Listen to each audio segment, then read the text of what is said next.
All Access Pete's Preseason is brought to you by these sponsors.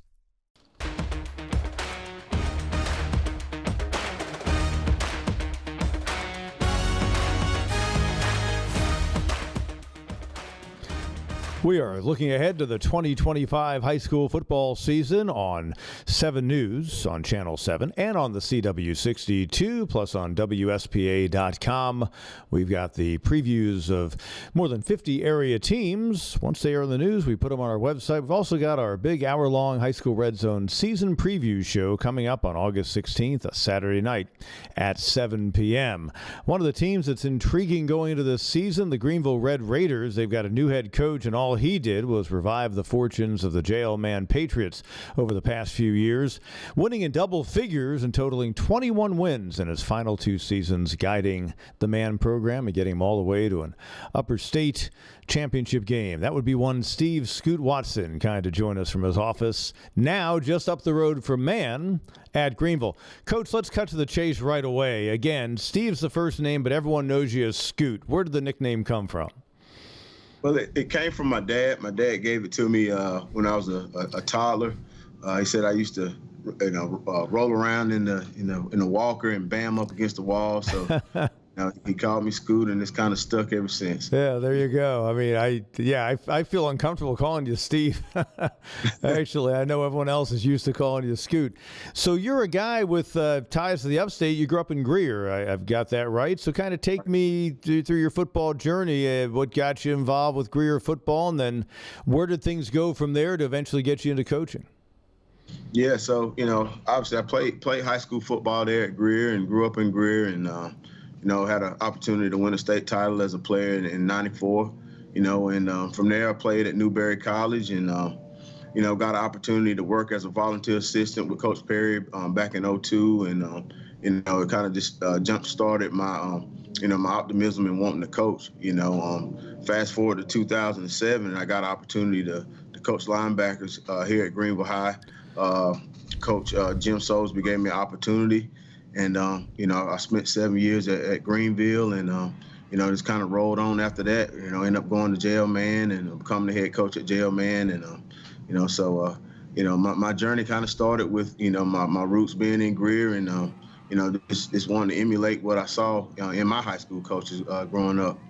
You played under Stuart Holcomb at Greer and won that state title.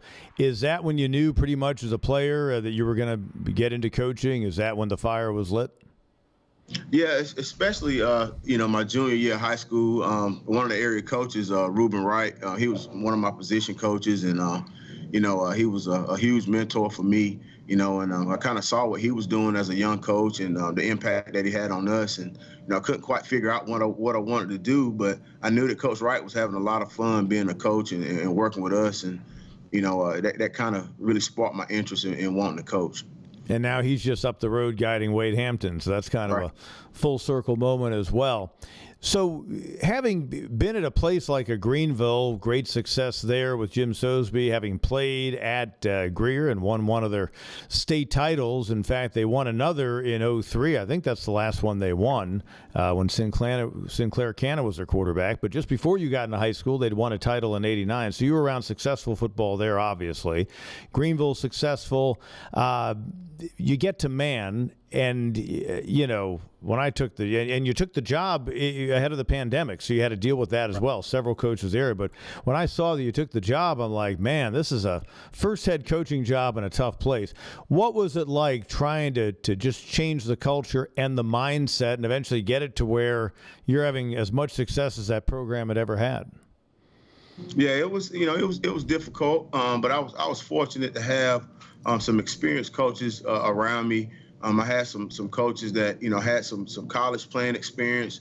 With Jamel Kelly, who's still there now, coaching receivers at man, and of course Toby Cakes. So I had some good coaches around me, and then the administration at the time, they were extremely supportive. I just think it's pretty cool that you had two of the great receivers over the past 25 years in South Carolina history. Toby Cates was right in the middle of a key touchdown that the ball, I think, deflected off of his foot and Brandon Bennett down at Georgia in 1993 to get a huge win at the time, South Carolina in its early SEC days. And either Toby got the deflection and scored, or it deflected off him and then Brandon scored. But anyway, and then Brandon got the winning touchdown. And then many years later under Lou Holtz, when South Carolina, after having a winless season, broke through, ended their losing streak against New Mexico State, then they beat New Mexico State on the Eric Kimbrey to Jermel Kelly fades. I just think that was pretty cool that you had those two guys who about a decade apart had made such an impact on South Carolina football. And maybe those conversations came up, but it had to be pretty cool to have that kind of experience on your staff. Did you see it that way? Absolutely.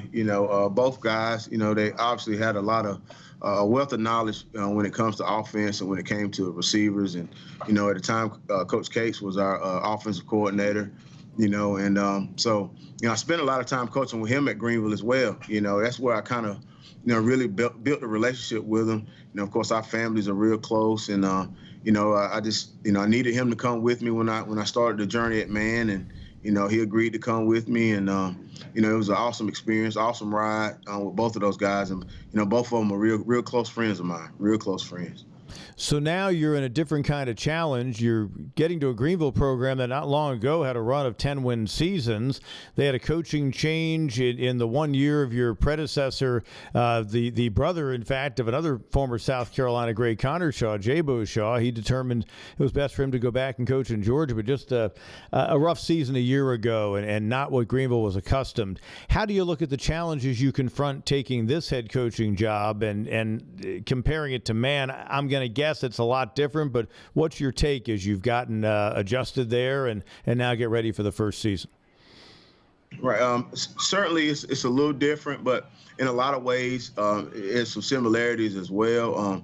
Of course, anytime, there's new blood as a head coach in a program, kids have to, buy into a new culture, a new way of doing things.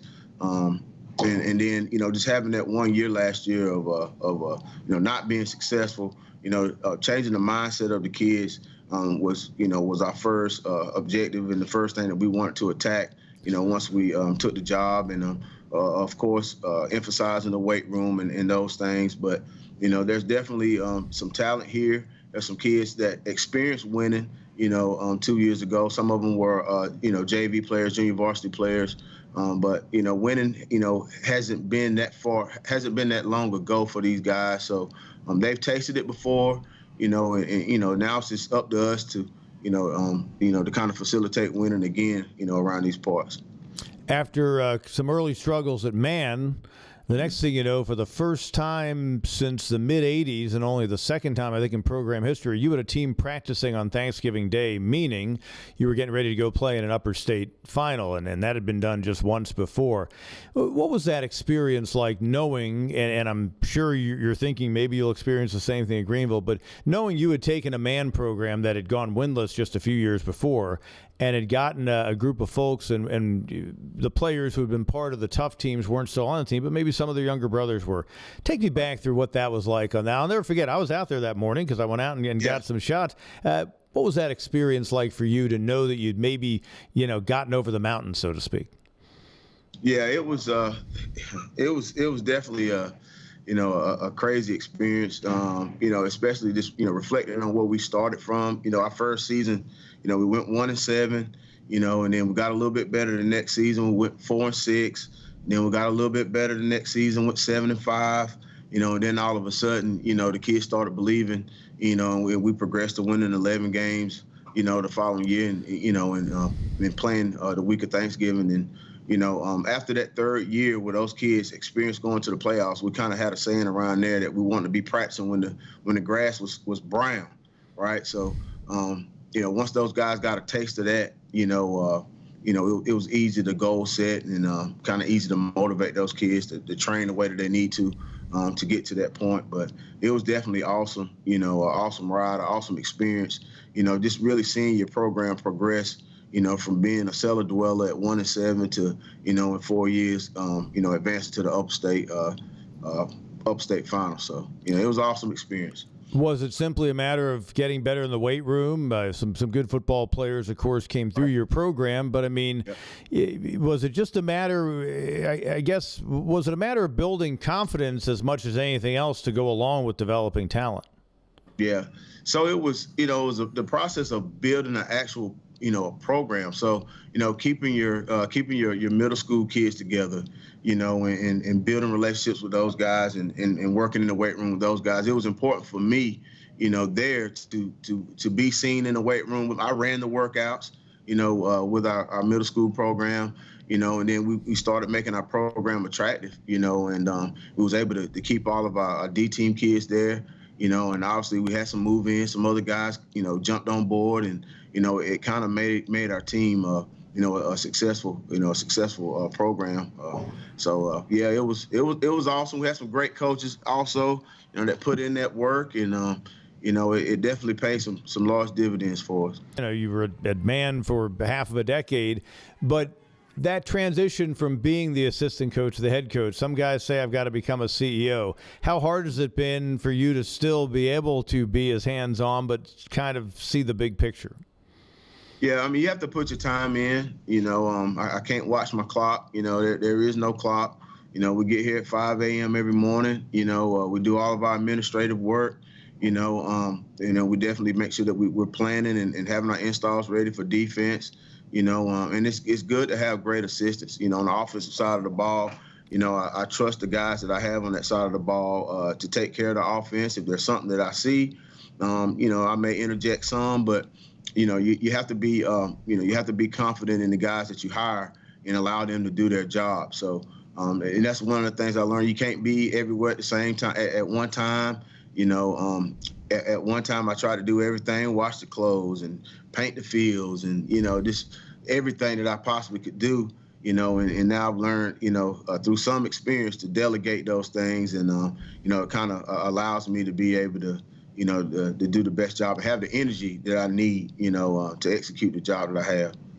Even though Greenville for many years dominated the rivalry before you got to Man, it is still, a lot of folks tell you it's the best public school rivalry in Greenville County, and they did have some real knock 'em down, drag 'em outs earlier this century before Greenville went on its run. But have you thought about what it's going to be like when you face Man for the first time this season? A little bit, especially with me having relationships with those kids over there, a lot of those kids that's over there. Kind of thought about it a little bit, but, at the end of the day, it's competition, and every Friday night, the objective is to go out and win the game. So on that night, it'll be no different, So then afterwards, we'll shake hands, we'll hug the kids and move on, win, lose, or draw. Yeah, and I know that there's always the fundraising the students do, and that's as much of an exciting part of the game when they reveal how much money was raised for charitable causes. So I know it'll be exciting nonetheless. I know things are going to be exciting at Greenville High sooner than later. Scoot Watson now in charge. Coach, thanks so much for joining us. Really enjoyed it, and best of luck to you in the season ahead. All right. Thank you. All Access Pete's Preseason is brought to you by these sponsors.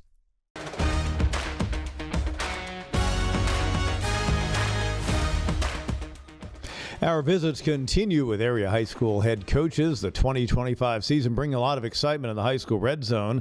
On the news through July and August leading up to week 0, we're previewing 55 area teams, either on our sportscast or on our hour-long special on Saturday the 16th of August, 7 p.m. on Channel 7. Plus, everything we do on TV ends up online on WSPA.com. But here on WSPA Plus, visiting with the coaches, kind of getting you to know them more, what their background was, what their football journey's been like. And Jake Morris getting ready for year number 3 as the head coach of the Dorman Cavaliers. And with the added effect, Coach, I think it's pretty cool when a guy gets to coach his alma mater. And you were part of some really good teams about a decade and a half ago, because you're still pretty young, at Dorman High under Dave Gutschall. Just the the aura that comes with being the guy in charge at a place where you went to school in the building that Dorman's in now, because you were in high school after they'd moved out to that palace right off 221. But what is it like being able to guide your alma mater? I mean, I think it's a dream come true. I mean, we all look forward to going home. I tell our guys all the time, you may not think you're going to live in Spartanburg, but you will. And most of the time you will. And being home and coaching your hometown team, it's a dream come true for me. I know for my family especially, that's something that we've grown up going to Dorman. My sisters work for Dorman, District 6, rather. But just being home is a dream come true, and it's kind of surreal at times. You're just the fourth head coach at Dorman High since 1986. Dale Evans, then Dave Gutschall, who you played for, was there from 93 to 21. Brief stint for Dustin Curtis, and now you get promoted. You've been on the Dorman staff, though, pretty much your entire coaching career, either as an assistant or a head coach. Am I right about that? Yeah, so this is going into year 11 for me. So I spent 9 years as an assistant under Coach Gutschall and Coach Curtis. And then this is the third year as the head coach. So doing that, you get to see a lot of different things. But, man, you talk about some legends that have came through. Yeah, and with Dave Gutschall, a guy who had to be interesting. We'll get more into that experience in a moment. You were on a Dorman team. I know you were on the 09 state title team that upset Burns, and the next year Burns upset Dorman. And it's interesting because going into the 09 game, everyone thought Burns was going to win. Going into the 2010 game, everyone thought Dorman was going to win.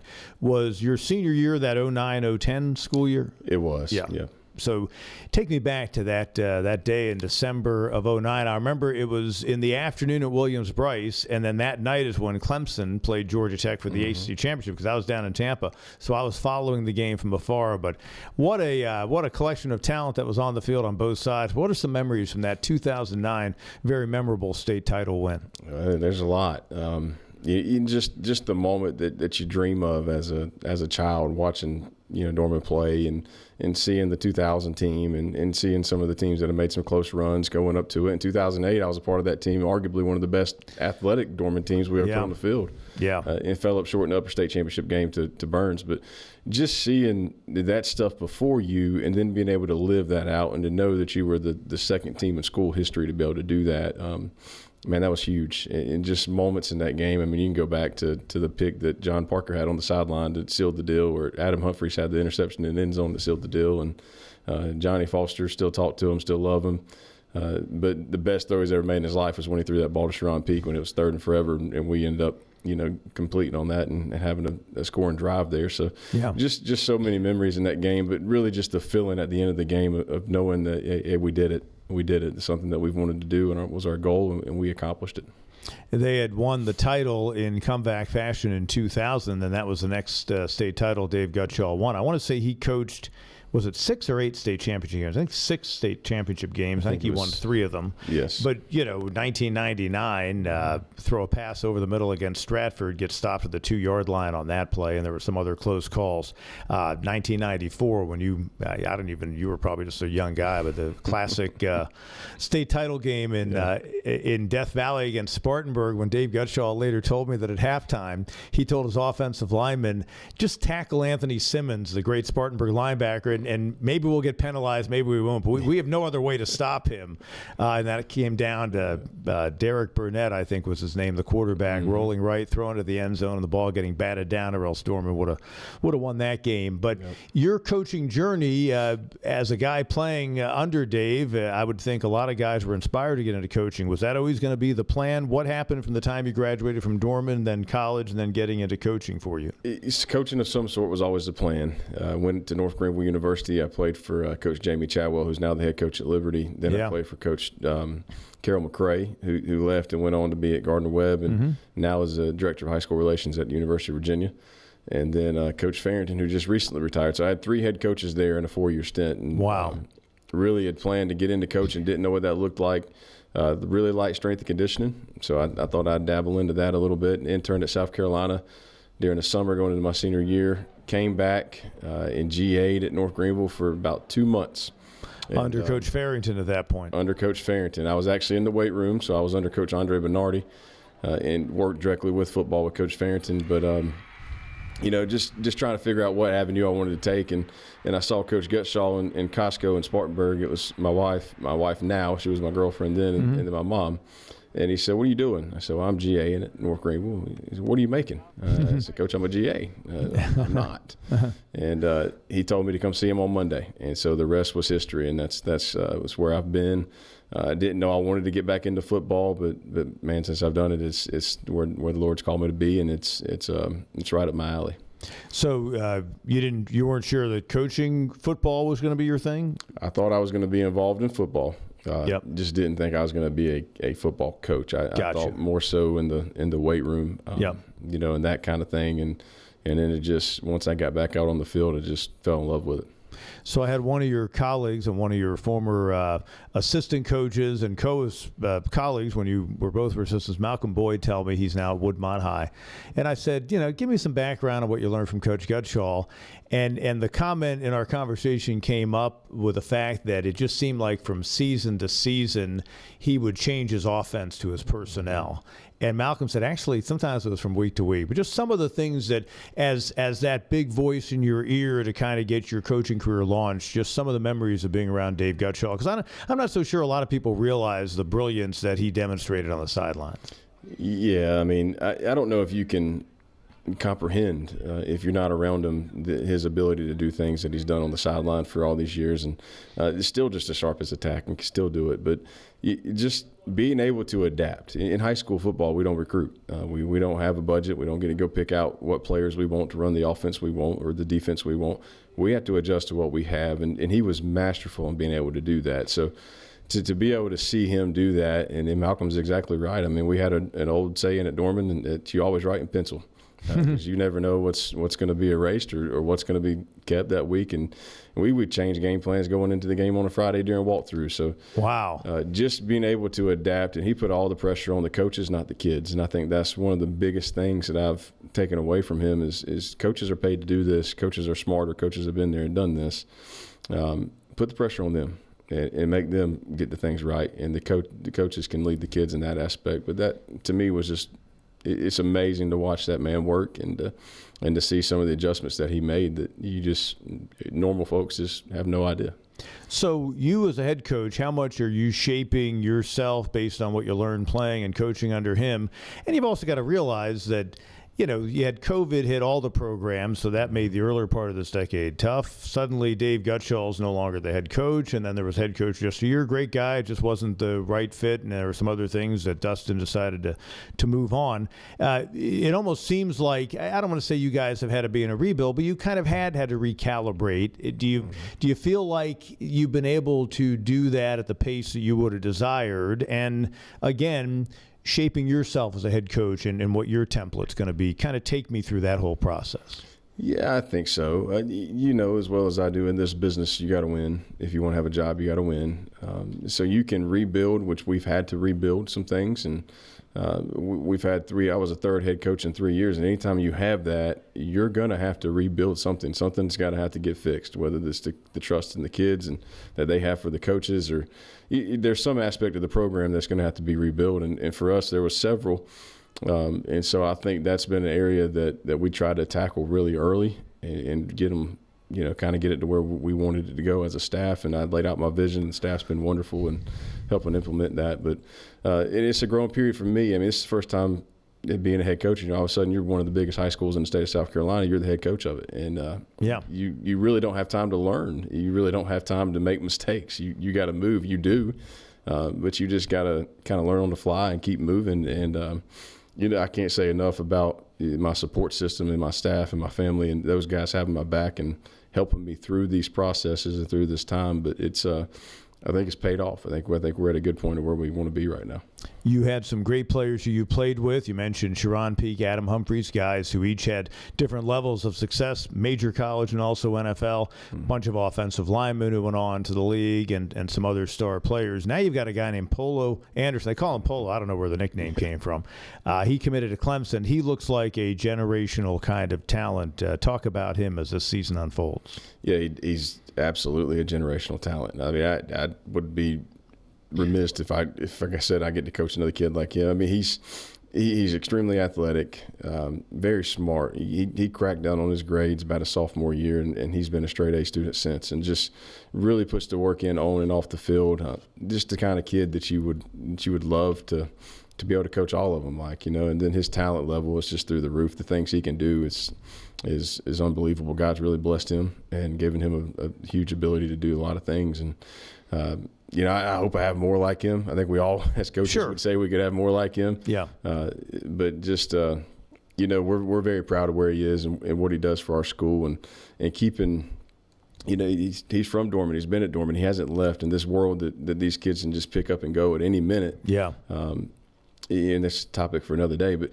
he's been there. He's been true to his program, to his teammates, and to where he's from. And I think that speaks volumes of the kind of person that he is. I believe his first name is Kendarian. It's Contavion. Contavion. And I don't know where Polo came from either. Okay, I was going to ask you, what's the genesis of that nickname? Yeah. So, but great having an athlete like that and a guy you can put all over the place, which is so good to have. And at Dorman, again, you've got the big student body and all that kind of thing. You have out-of-the-world facilities. You guys have been cutting edge on those, and around the area, other schools have built up. But I've got to ask the question because I've always wondered this. In your league, if you look around you, everyone's getting field turf and artificial surface, the Greenville County School soon. Has that ever come up in the conversation at Dorman, the beautiful stadium you have there? Everyone thinks it's a college stadium when they drive by. Could you see that in the future for your place? I think I could see it in the practice facility. Yep. Not so much as the game field. Look, we love our field. It plays fast, and I think our fans and our community love our field. Our maintenance guys take a big pride in what they put on the field on Friday night.